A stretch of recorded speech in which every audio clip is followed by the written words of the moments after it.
Well, welcome to the Clayton Tyner podcast. My name is Clayton Tyner, and I am your host.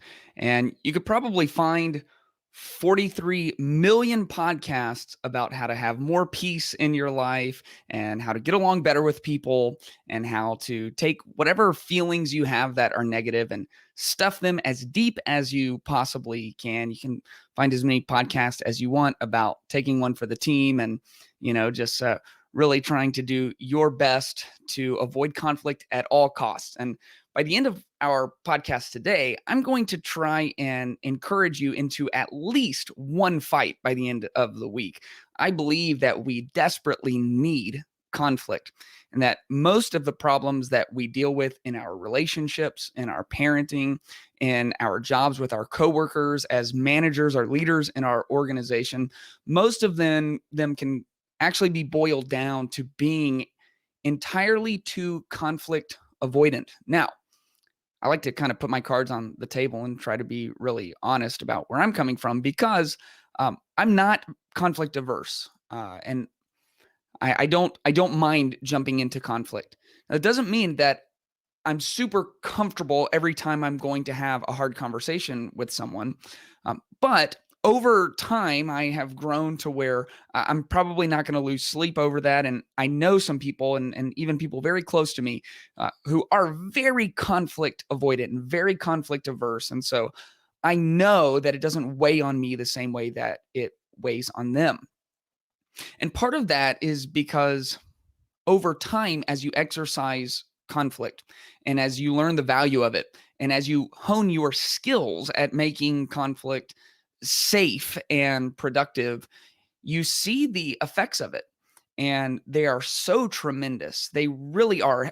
The ability to engage in healthy conflict, it describes maybe even the majority of the gap between those who struggle and those who find success. And so I'm a huge believer in healthy conflict. And we just don't want this when maybe we have a coworker who's just not sharing their part of the work. They're not carrying their weight, right? And we come into work and we know that we're doing a good job and we're trying to keep everything going, but we're all connected to each other. And so if someone is not playing their part, it weighs on us. And as a matter of fact, we probably find ourselves having to pick up their slack from time to time. And so not only does it affect you at work, but you carry it home with you and you go home and you sit around the dinner table and you complain to your spouse, or you sit at the bar and you complain to your friends about this no good, lazy coworker who doesn't do their job. And now it's affecting you outside of your work. It's beginning to affect your sleep patterns, and you wake up in the morning and you're dreading going to work because of this one coworker. Or maybe it's your boss and your boss just has habits or has instilled some processes, or maybe they've placed you in a position that everyone knows is outside of your skill set. And so every day at work, it just feels like you're practicing sucking at life. Or maybe you are in your skill set, but you haven't been resourced appropriately to actually know how to navigate the job that you have. And man, it's like we're not as good at compartmentalizing, even those of us who can compartmentalize well. No one's as good as they think they are. And so it's rough, man. And we don't know exactly what to do about it. Or maybe you are the supervisor or the manager or the leader, and you have these employees and people who are on your team and they're just underperforming. You can't understand it. It's like, we pay you good money to just come in and do your job and do it with a halfway decent attitude. And how is that so hard? And it's so frustrating. It's like on your best days, you can barely tolerate them. On your worst days, you just want to strangle them. And that's just work. And so we go into our relationships, and the last thing that we want is conflict. And for most of us, when we think about finding the love of our life, we're not thinking about finding a sparring partner. We're not trying to attach ourselves to someone, to date someone, or be engaged to someone, or marry someone to fight with them all of the time. We want like the rose petals and the picnic blankets and the white picket fences, and we just want happiness and like bubble baths and dog parks and brunches and mimosas. We don't want to fight. We don't want to like share our deepest anxieties with each other. We don't want to point out to the other person the ways that they're just freaking driving us crazy. And so we just avoid conflict at all costs. And we almost get this idea that you can measure the success of a relationship by how little conflict that happens inside of the relationship. And so we just bury it. And in our parenting, we really don't want conflict with our kids. And that's why parents just make empty threats all of the time. It's like, you do that one more time, you can kiss that PlayStation goodbye. And then they just immediately do it again. And it's like, if you do that one more time. And of course, they don't believe you because you don't follow through with it. And you don't follow through with it because we are conflict averse. And life is tough. Relationships are tough. Having a really successful, fulfilling work life is tough. There was is several years old now. Like this might be 6 years old when I saw the research come out. But it was about 75% of people, 3 out of every 4 people, who said they were miserable in the workplace. We know about half of marriages end in divorce, and we know that that doesn't represent the number of marriages who are too stubborn to get a divorce, but are miserable. And parenting is hard. I've never talked to a parent who didn't acknowledge that parenting was hard.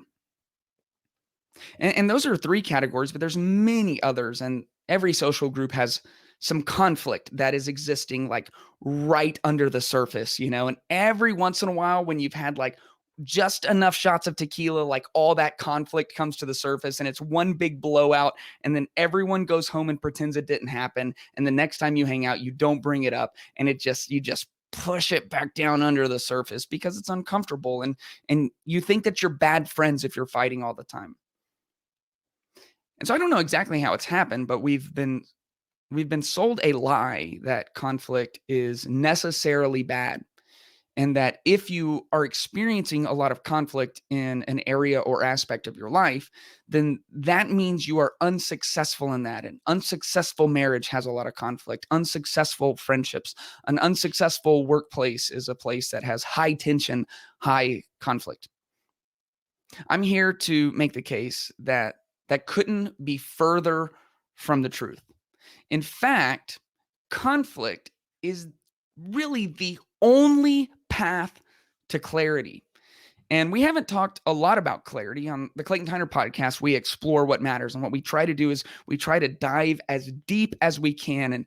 And I'm your guide, and I'm a decent guide for this because, you know, I don't have advanced diplomas, and I'm not like, I'm not known for deep intellectual thought. I care deeply about these topics, and so I study them as much as I can. But there's nothing obviously extraordinary about my ability to dive into these subjects, and so I'm just diving. And some of you will be able to dive much deeper, and that's what I hope. I hope that what I bring up in this podcast is just a starting place for you to start really digging into ideas that matter. And your life matters, so we dig deep and we try to find clarity on the truths and ideas and topics that matter greatly to our life. And then we try to come up and if we have clarity, we can apply them. And the application is where the power is. And often we can't get to clarity without conflict. And unless you're going to live life just completely in a bubble, like you are just going to be an autonomous human being. And there are some aspects where this works. Like if someone is truly an artist and they're a painter and that's it. It's like them and their paints and their canvas and that's it, man. You're like self-contained and you're just an inspired individual and you can put together these incredible works of art. Then maybe you can do work alone, right? Like you can do it by yourself. However, in my experience, the people who are like incredible at art, often lack some business skills. Now, there are some people who can just do it all and we all secretly hate them and whatever, but it's like, even once you get the perfect painting, then you have to market it and then you have to sell it. And if you're selling things, then there are financials. And if there's financials, then there's a business. And if there's a business, then there's taxes. And so at some point you have to bring people in. And all of us have different backgrounds and different worldviews, and we're coming at things from completely different angles. And so you bring more than one person into the picture, and we all live in community with one another, and you get conflict, and you get 7 ideas about how to do one thing. And if there's 7 ideas and only one way to move forward, or one combination of a few ideas, then there is conflict. And until you go through the conflict, there isn't clarity. And so you have to work your way there. And one of the ways I've thought about it is healthy conflict is like the First Amendment to a healthy relationship, or a healthy friendship, or healthy parenting, or a healthy workplace. You see, the First Amendment is part of what sets America apart. And it's pretty phenomenal when you really dig into what the First Amendment actually means to us, and why we should, if we're going to fight for anything, we should fight for this. We should fight for the freedom of our speech, because speech is where ideas are formulated. And we have 330 million plus people in our country, and there are groups of people who have similar ideas with one another. And so those people will group together, and they will have their own club, or their own party, or their own take on the world. But even within those parties, and even within those groups, there's almost never just a monolithic thought. Everyone has nuance to the party's positions. And so we have 330 million people who all have their own thoughts. And some of those thoughts are unbelievable. They're the thoughts that have changed the world. They are the thoughts that have brought us laptops and iPhones and vehicles and cars and electric cars and penicillin and Tylenol and indoor plumbing and electricity. Like, some of these thoughts are the best kind of thoughts. And some of these thoughts, maybe most of them, are dumb thoughts, like stupid thoughts that are not worth having.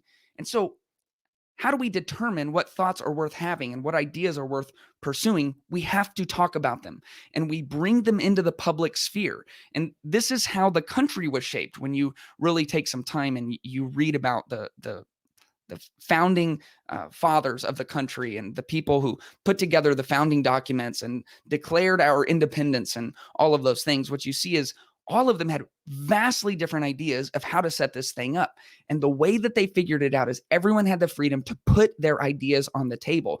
And if you fight for your ideas, and everyone has equal access to fight for their ideas, then what conflict does is it takes a conglomeration of ideas, and the conflict itself is like the refining fire that draws out of it what is impure and worthless, and leaves behind what is extremely valuable. And so that's why the First Amendment matters so much, because our speech is how we move forward. And everyone getting to speak, both the good ideas, the great ideas, the dumb ideas, and the ideas that probably should have never left someone's head, but they've got to get them out, and they have to be free to say it. Because if we don't realize how deep the bad ideas go, we'll never understand the value of the good ideas. And so conflict is like every relationship's First Amendment. It's like every company's culture's First Amendment, if you want it to be healthy. Conflict is how you decide what the best idea is. And if you want to live a successful life, then the best idea has to win. And so when I'm doing premarital counseling with people who want me to officiate their weddings, I talk a lot about conflict, because most people have been in a dating relationship where they have lots of points of conflict. And there are some statistics, like if you date for at least 2 years, your percentages of staying married go up, I think 30 something percent. And so if people have dated for 2 years, they have 2 years worth of conflict that is just kind of sitting under the surface. And some of it is like, I don't like the way that they chew, or whatever, like pet peeve level conflict. I don't like that thing he does with his shoulders. Why is he always doing the thing with his shoulders? And it just doesn't feel worth talking about. And then there's kind of another level up where it's like, I don't I don't like that they're always on their phone, and these are things that can actually draw like a wedge, create a wedge in our relationship. And that's kind of another level up from a pet peeve. It's like, man, he really gossips a lot. Like he really talks bad about people, or,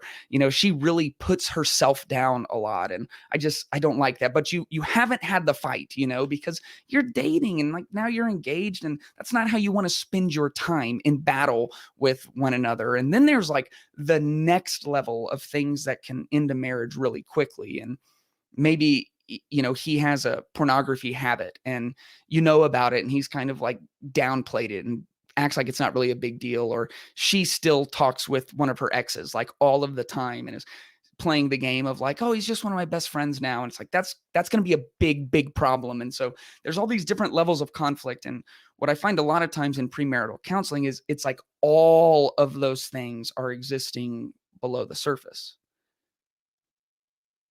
And so the First Amendment to a healthy marriage, like the first thing that you have to protect is your ability to have conflict. And here's what happens when there is a point of conflict and you push it under the surface. What you think is that conflict will stay the same size until you bring it back up. And so they do a thing that annoys you and you don't want to have the conflict. And so you just push it down. You don't want to fight about it. You push it down, and maybe it's like a 2 out of 10. Like that's the annoyance level. That's how big of a deal it is. It's a 2 out of 10.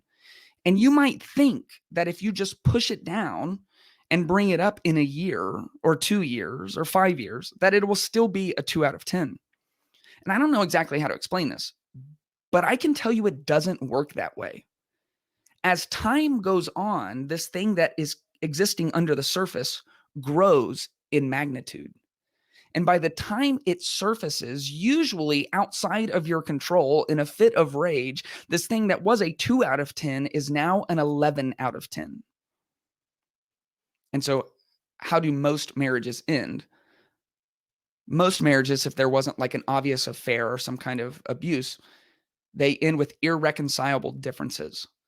And so what are irreconcilable differences? They are reconcilable differences that are usually pushed below the surface. They compound one on another. And by the time they surface 5 years later, they are too overwhelming to deal with. They are irreconcilable. And you see this in the workplace, maybe more than anywhere else, because we spend a majority of our life at work, at least our waking hours.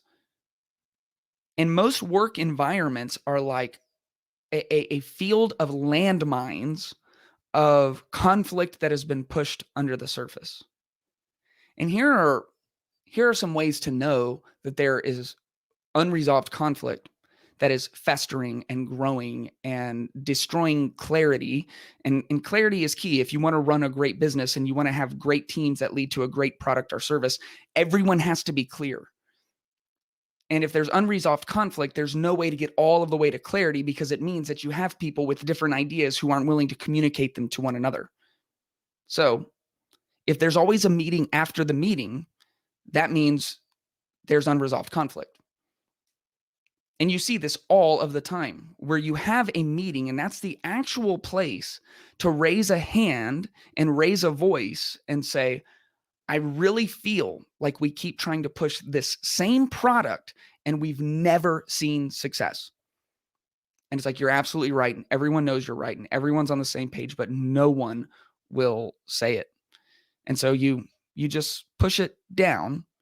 And then in the meeting, after the meeting, all of the people get together and talk about how poor the company is run and how the bosses are all idiots.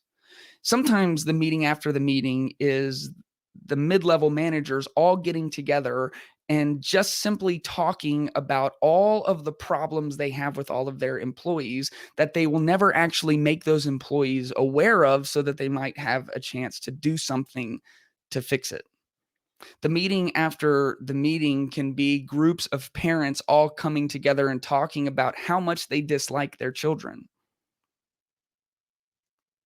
And of course, you're going to dislike your children if you continually allow your children to get away with things that make people, including you, dislike them. but it's not worth the fight. Choose your battles, right? That's what everyone says.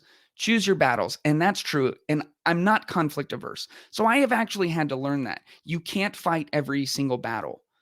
But my experience is we should be fighting way more of them. And you don't want to have the conflict with your husband. So instead, you go hang out with your girls.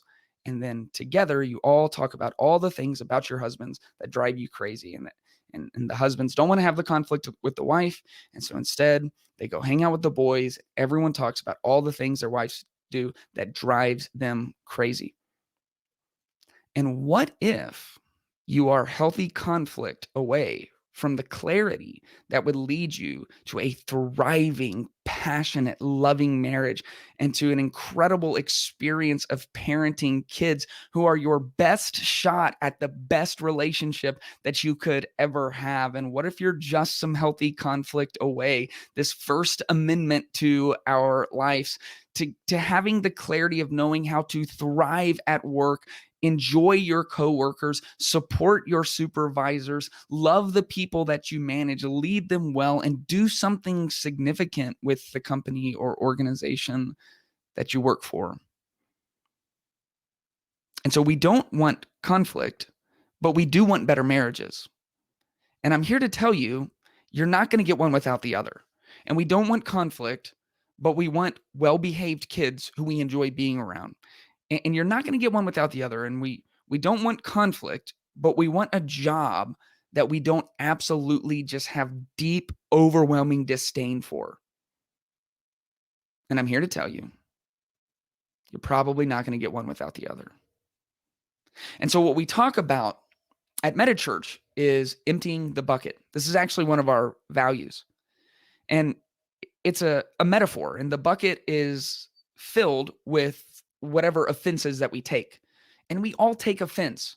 And it's hard working together. It's like there are, not truly endless, but there are a lot of different personalities. And even people with similar personalities have different backgrounds, and they were raised by different parents, and they have different beliefs, and they have different experiences and different ideas about how to navigate situations and how to put together processes. And so you take offense. And I'm using offense kind of liberally because it's not just like someone was, talking about your mama. It's like, they're doing something in a way I don't agree with, or the way that they execute their part of the organization, I think they could be doing better. It's like whatever they say. I don't know the actual statistic. 80% of communication is nonverbal. And then you add on to that we're all terrible at deciphering nonverbal communication. And so people just look at you the wrong way, or people are on their phones while you're giving a presentation, or, it's like all of that is just filling up our buckets. And so I believe, and have tried to instantiate this inside of the organization I'm responsible for, that if we are going to be successful, it requires clarity.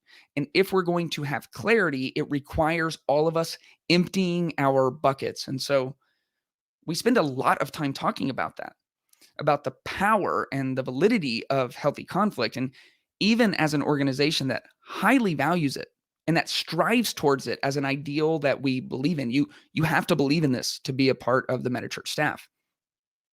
We still struggle. And on our staff, we are largely really agreeable people.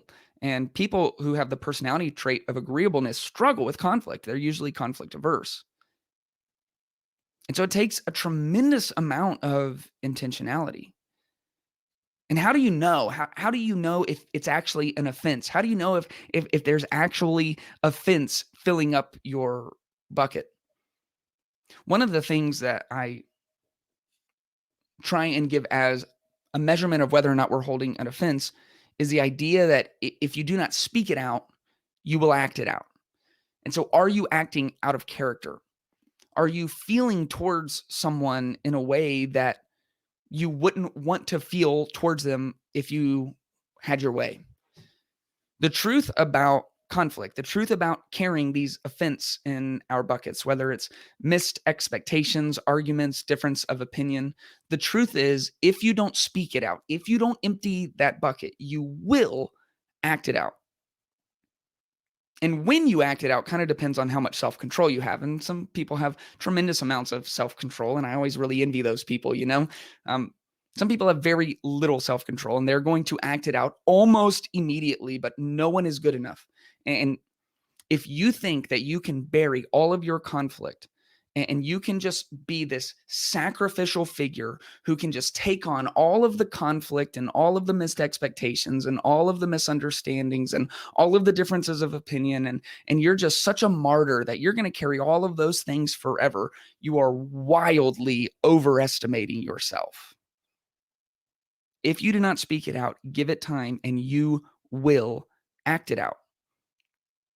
And if you're in a pro-conflict, pro-tension environment, someone's probably going to say to you, you haven't really been yourself lately. That's a point of understanding. That's a caution flag for you. That's a blinking light that's saying you have something in your bucket. You were really short in that meeting. Or it feels like there's some tension between you and so-and-so. That's a big flashing light saying you have something that you are not willing to speak out. You're not engaging in the fight in the proper way. And so you're acting it out in an improper way. Conflict isn't something that we can avoid. What we do is, if we're not willing to empty the bucket, if we're not willing to have the uncomfortable conversation, if we're not willing to send the email asking for the coffee, to lay it all out on the line, then we will begin to engage in the conflict in whatever our particular worst ways looks like. And for some people, you are just aggressive and you're going to start being really short and cutting people off and distancing yourself from them and being rude to them, maybe blatantly rude to them. And a higher percentage of the population is going to become passive aggressive towards them. And we all know what this looks like, and we all know what this feels like. Well, that means you're acting something out that you're not speaking out. And so we have to empty the bucket. And it's very difficult. And so one of the things that I always tell our employees is, if you're a part of this organization, you will be talked about behind your back. And that's kind of one of the things you learn growing up is, don't talk about someone behind their back. And I don't know exactly where that rule came from. I think in general, it is a decent rule. It also is unrealistic. And so I always think it's a good idea to address reality. And so instead of changing it, we've tried to leverage it. And so I'll say very often, you will be talked about behind your back, and I will be talked about behind my back. But, and here's the caveat, you talk about someone behind their back only to prepare for how you will talk to their face. And what that means is, sometimes what you need to do is you need to write out the entire email with the exact level of anger that you have and the exact level of resentment that you have and all the frustrations and all the conflict you've pushed down now emerging to the surface. You need to write it, and then you need to save it as a draft, and you need to go to bed. You need to wake up the next morning, and you need to delete that draft, and then you need to write the real one. And I've been guilty of not doing this, and it always would have been a good idea. And so you sometimes need a vent. And we should be carrying our lives as learners, not knowers. Last week, we talked about epistemic humility, which is basically just the idea of, I could always be wrong. And so you go to a trusted person to vent all of the conflict that needs to come out, so that they can help you mold it into the proper conflict for when it comes out. You talk behind the person's back to prepare you to properly talk to their face, and you're always missing something. And there's always another perspective. And there's always a piece of it you haven't considered. And so the other thing we say is, if someone is talking to you about someone else, so if you're the person who is receiving the conversation behind someone's back, you always have the same job. And your job is to give the best advice you can, and then to ask the question, when are you scheduling the meeting with them? You now become responsible for getting that person to actually engage in the conflict. And you become an accomplice if you help that person hide their conflict. And so if you don't speak it out, you will act it out. You must empty the bucket. You can't just talk behind their back. You talk behind their back to prepare you to properly engage with conflict face to face. And so one of the questions that we ask is, what is your last 5%? And so maybe you've exercised your First Amendment. You've gone and gotten the help that you need and the perspective that you need, and you're no longer as angry as you were, but you're still ready to engage in the conflict. And this is what normally happens. And this is like you're going to think of the last 5 times that you've been in a fight with someone, or that you've really brought something up that is hard at work. You go in and you lay out for them the problems that you've been having, or the disagreement, or the missed expectations, and you lay it all out for them, and it's really hard. And one of the hard parts is none of us can actually be responsible for how someone receives it. We can only be responsible for delivering it in the best way possible. And so you make sure you've done everything that you need to do in order to come into that meeting calmly and succinctly and knowing exactly what it is that you want to say. And then there's always 5% that you want to keep in the bucket. And it can be different things. Sometimes you don't want to bring up what is the most awkward or the most obvious, or maybe the other things are new problems. And the last 5%, the part you don't want to bring up, is the thing that is a pattern and you're frustrated because it's like, how many times have we talked about this? Or maybe it's the thing that you're aware they're actually the most insecure about. And it's really going to be crushing to them to know that you're bringing it up again. And sometimes you just have so many offenses that you're lining up that if you have 6 things you want to say, by the time you've gone through 5 of them, you convince yourself, if I bring up one more, it's just like rubbing salt in the wound. And so you hold on to it to the last 5%. And we try to remember, we've made it language at MetaChurch to ask, what's the last 5%? And the last 5% can actually undo all of the good that you've done by getting the 95% out. One of the problems is if you don't bring up the 5% in that meeting, you almost lose the right to ever bring it up again. Because what are they going to say when a month later you're back in healthy conflict with them and you bring that up from a month ago? They're going to say, why didn't you say something back then? The last 5% gets buried. You see, one of the problems is that the conflict we bury, it always grows roots of resentment. The conflict we bury always grows roots of resentment. And it's like the 5% that you hold on to because it's going to be too awkward, or it's going to hurt their feelings too badly, or it's going to be just too many insults to injury, or maybe it's just something that's awkward to talk about. And there are aspects of critiquing people in the workplace that are very personal, and it's so hard. And so we just think, I'll just hold it. But the conflict we bury that we're not willing to bring to the table, it always grows roots of resentment. And so we end up resenting people, and it's not actually based on the things that they've done or the differences that we have. We end up resenting people because we weren't brave and courageous enough to bring to light what the problems really were. And we think that we're helping people by burying conflict. We think that we're doing them a favor by not piling on all of the things that we think about them. But in reality, we're doing them a giant disservice. The truth is, you do think that about them. And just because you didn't let them know doesn't mean it's gone away. You still think that about them. And many times the truth is, you're a representative of what many people think about them. And it's an act of great cowardice. to not speak the truth in love, but speak the truth to people about how they're actually being perceived by the people around them. And so this is really difficult.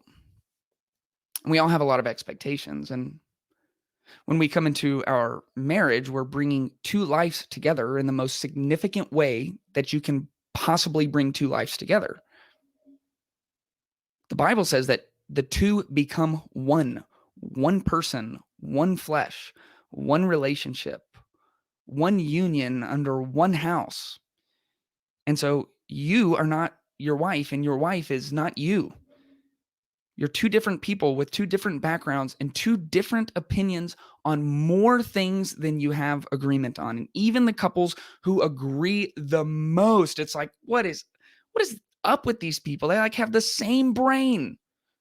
They're going to disagree on more things than they agree on.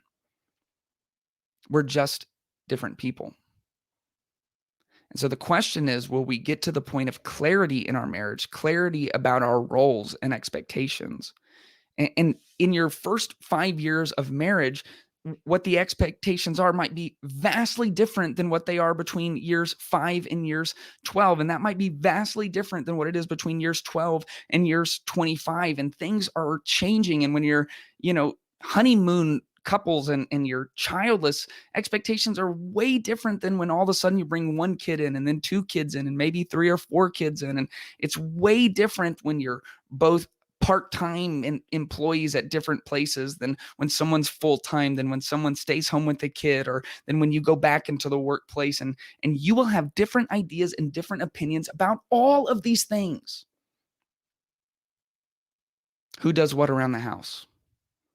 And your sex life is like a completely different thing. It's like usually people have way different expectations from one person to the next. And how do you get to a point of clarity?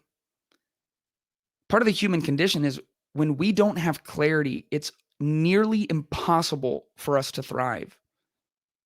Clarity is almost essential just to survive. And you can't get to clarity without conflict. And so every day that you walk into your marriage and you don't have clear expectations, your spouse is missing those expectations and you're filling your bucket with offense. And you don't know how to empty the bucket. You don't know how to engage in healthy conflict. And there are ways, and you can learn, and there's great books. And we've talked about some of this on the podcast, but when you get ready to engage in healthy conflict, you start with the assumption that you're talking to a reasonable, rational person. And if you're angry about something because you're holding an offense, you've probably convinced yourself that this person is a monster. And so you have to recenter yourself. This is a reasonable, rational person. And then you have to ask yourself, what could I be wrong about? And that's a powerful, powerful question, because you're always going to be wrong about at least something, your perspective on it, or your take at it, or your tone when you discuss it.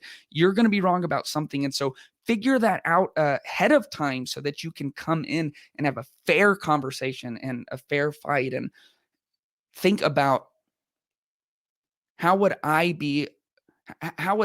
assumptions would I desire from me if I were them? In other words, try to put yourself in their shoes. These are all ways for us to come in and to organize our thoughts around this conflict. We have to be careful not to make patterns out of things that aren't actually patterns. We have to be careful to actually stick to the unresolved conflict. And what often happens is we go in and we put our new offenses on the table. We empty our bucket anew. And in the midst, when we start thinking that we're losing the fight, we go back to old fights we've already resolved just to try and gain an upper hand. You have to have some rules of engagement. And I'm actually suggesting you shouldn't leave this up to chance. Like, you should sit down with your spouse and create rules of engagement for your conflict. If I'm right about this today, conflict is that important. It is important enough for you to sit down and figure out, what are we going to say and what are we not going to say, and what are the cheap shots that aren't allowed in here, and how are we going to take turns talking, and how are we going to keep from attacking? And how are we going to actually listen, not just sit and think about all the ways we're going to destroy the argument that they just put forward? And so there are ways to have healthy conflict. However, it just takes practice. Even once you have some rules of engagement, I'm going to talk, you're going to listen and say back to me what I said. And then you're going to talk and I'm going to listen and say back to you what you just said. You know, that feels so robotic. And some people want the fight because they have confused the argument and the debate for passion. It's like, let's let conflict be healthy conflict and then have such a strong marriage that the passion doesn't have to be manufactured. Have rules of engagement for how you're going to parent. Discuss what discipline actually looks like. You know what kids do is they triangulate. And so they go to mom. And if mom says no, they go to dad. And if dad says yes, then they go back to mom and they leverage dad over mom and mom over dad. And oftentimes this is because parents have never talked about the rules of engagement. They've never talked about how to have each other's back. And they've never talked about the necessity of engaging in the conflict with the kids and holding your boundaries and not enabling bad behavior. Because if you enable bad behavior in your kids, you will enable bad behavior when your kids are adults, and they will become the kind of adults that you don't like to be around right now. What are the rules of engagement at work? This is especially significant if you're a manager or a leader, a founder, a president, an executive. If you have responsibility over people, you should be a pro-conflict organization. And if you're not pro-conflict, you're not pro-clarity. I would love for someone to convince me that I'm wrong about that you can have a team of 7 people who are all different by design. They are different, who can get to clarity without engaging in conflict. The only way at that is to be a totalitarian, is to have like the one guy and he's in charge and it's only his ideas. And if all of the ideas come from one guy, there is no way your organization is utilizing the best ideas. So you have to have conflict.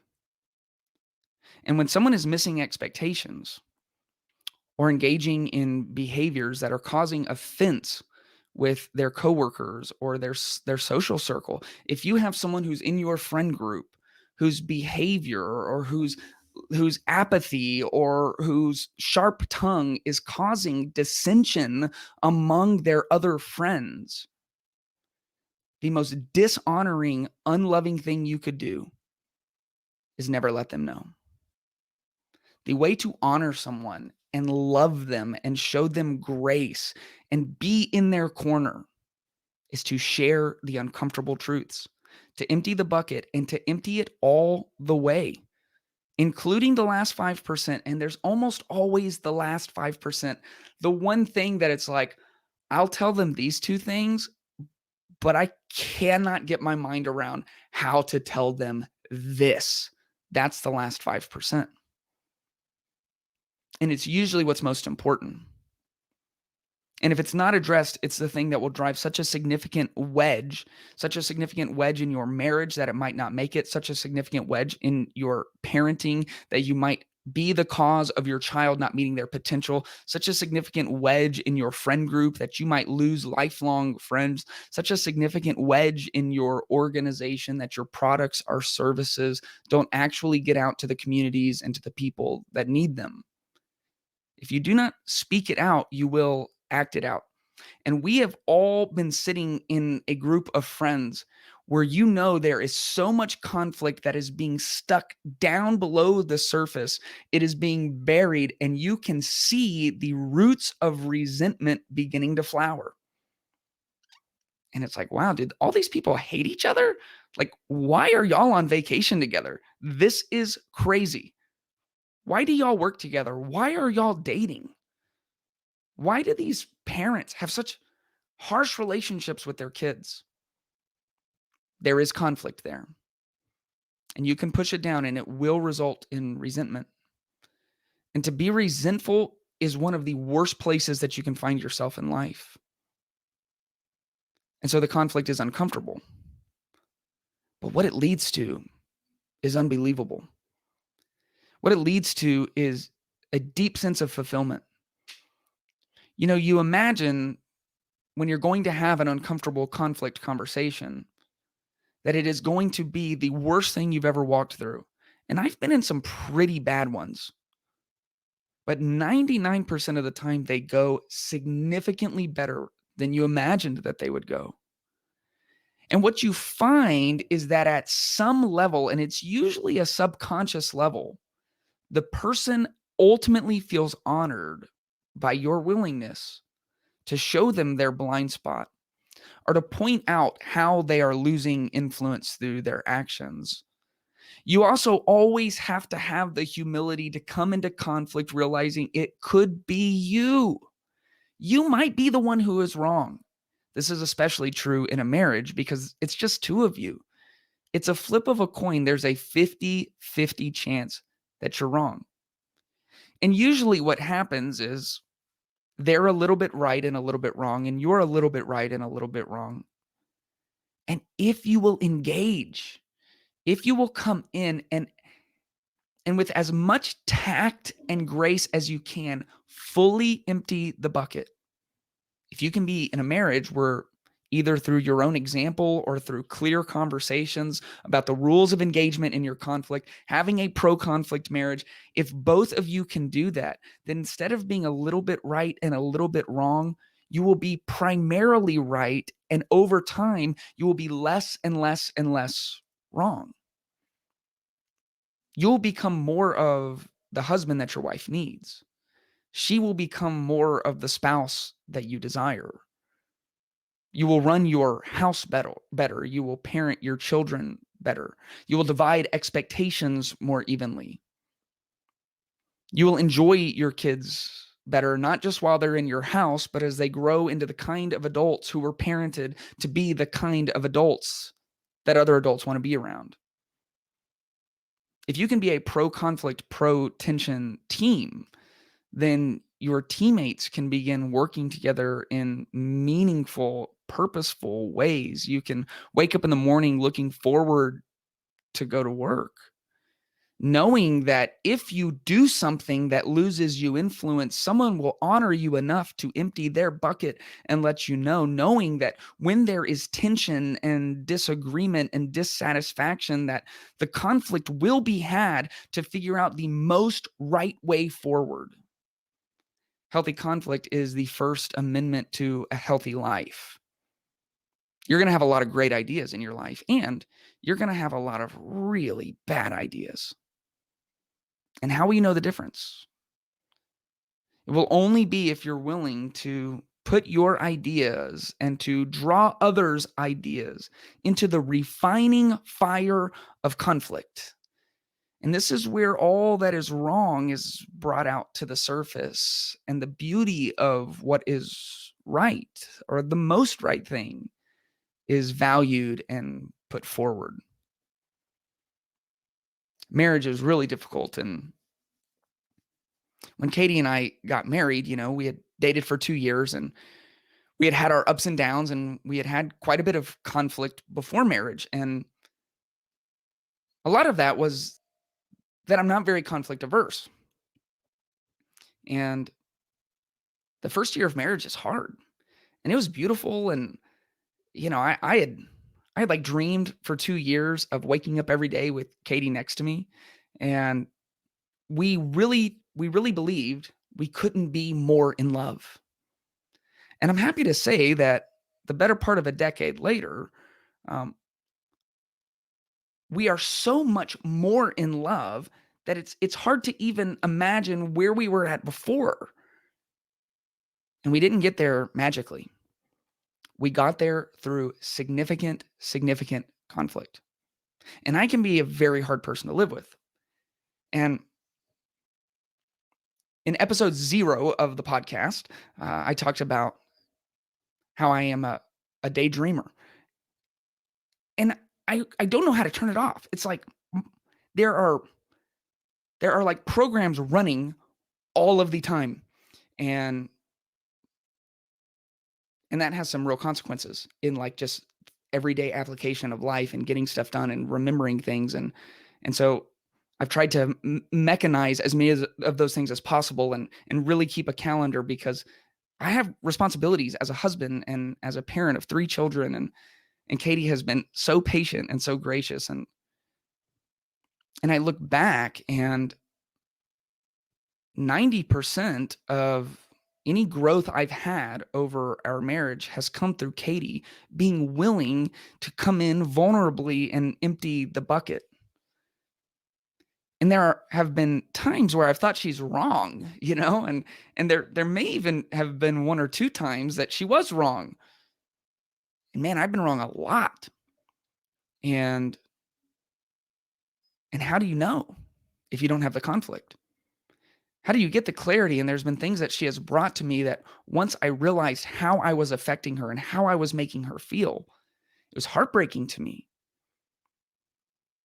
And I could have never known without the conflict. And it was like holding up a mirror to parts of me that was someone I never wanted to be as a husband. And she gave me the gift through conflict of being able to put those parts of me to death. And it didn't always happen right away. And so sometimes you come in and you bring in the content of what that person is doing, and that's the conflict. You have conflict over the content. You did this. And unfortunately, we're just people, and we can't always magically stop doing what we're doing. And so once you've talked about the same thing, then you have to let them know now this is a pattern. And so you bring in the content and you bring in the pattern. And if they still can't stop, then eventually you bring in what it's doing to the relationship, whether that's the relationship of your marriage or your parenting, your relationship with your friends, or your relationship at work. And you hold up a mirror, and that can be very hard. That's CPR. And so if you're acting it out because you're not speaking it out, you have to start with the content, and you just have to say, when you say this in public, it makes me feel this. You just have to bring it up. And if they won't stop, then after you've had that conversation a couple times, you say, this is becoming a pattern. And I want to help you. How can I help you get out of this pattern? And if they still won't stop a few more times, you bring in and say, this is what this is doing to our relationship. That's the CPR of conflict.